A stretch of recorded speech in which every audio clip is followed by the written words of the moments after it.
চাচা বাড়ায় যে ধান উল্টাইতেছে। চাচা তুই সবার ক্ষেত কাটা হয়েছে না, তোর ক্ষেত কাটতেলছিস কেমনে চাচা? যে উল্টাই দিতেছে দেখ কইন, ধান টান উল্টাইতেছে। যে মেঘে ভিজেছে গা, মেঘে ভিজে এখন হয়ে গেছে গা। অসময়ে মেঘ হইয়া বেড়া ক্ষেত ফসল নষ্ট হয়ে যাচ্ছে বেড়া। ফসল বলি নষ্ট হয়ে গেছে, ফসল নষ্ট হয়ে গেছে যে কতানি মাটির মাঝে ধানটা লাগাইছুন চাচা? বেশি না, এক কাড়া। এক কাড়া মাঝে কতলি ধান হইব? তার মধ্যে ধান তো যে বাদাম হইছে বুঝাই যাচ্ছে এই ধরো 6-7 মন হইব। 6-7 মন? এক কাড়া মাঝে 7 মন ধান হইলে তো ভালো ধানই পাইতেছে। এই যে মেঘের লাগে একটু সমস্যা হয়ে গেছে গা, এই যে ধানটা ভিজে গেছে গা। ভিজে যাওয়ার কারণে এই যে উল্টাইতে অসুবিধা হইতেছে, কৃষকেরও কষ্ট। এই যে কৃষক মানুষ এই যে উল্টাইতেছে, এটা লোক একটা এক্সট্রা কষ্ট।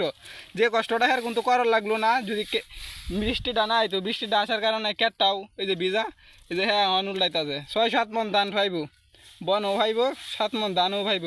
যে কৃষির থেকে কি ধানের মধ্যে বেশি লাভ নাকি চাচা? কৃষি করতে লাভ আছে, কৃষি করতে লাভ আছে, কিন্তু এই যে ধানটা করছে, ধান হইলো গা এই যে পুরা মানুষের কাউন। বাংলাদেশের এই যে অর্থনৈতিক একটা অবস্থা, এটা ধান থেকেও, এই ধানের কারণেই। ধান আনলে আমার রিজিক, এই রিজিক নষ্ট হয়ে গেলেই শেষ। এই যে কৃষককে সবাই ভালোবাসবেন। কৃষকের কারণে আজকে দেশ আমরা টিকে আছে নাকি তা চাচা? হ্যাঁ হ্যাঁ হ্যাঁ, অবশ্যই অবশ্যই ও অবশ্যই।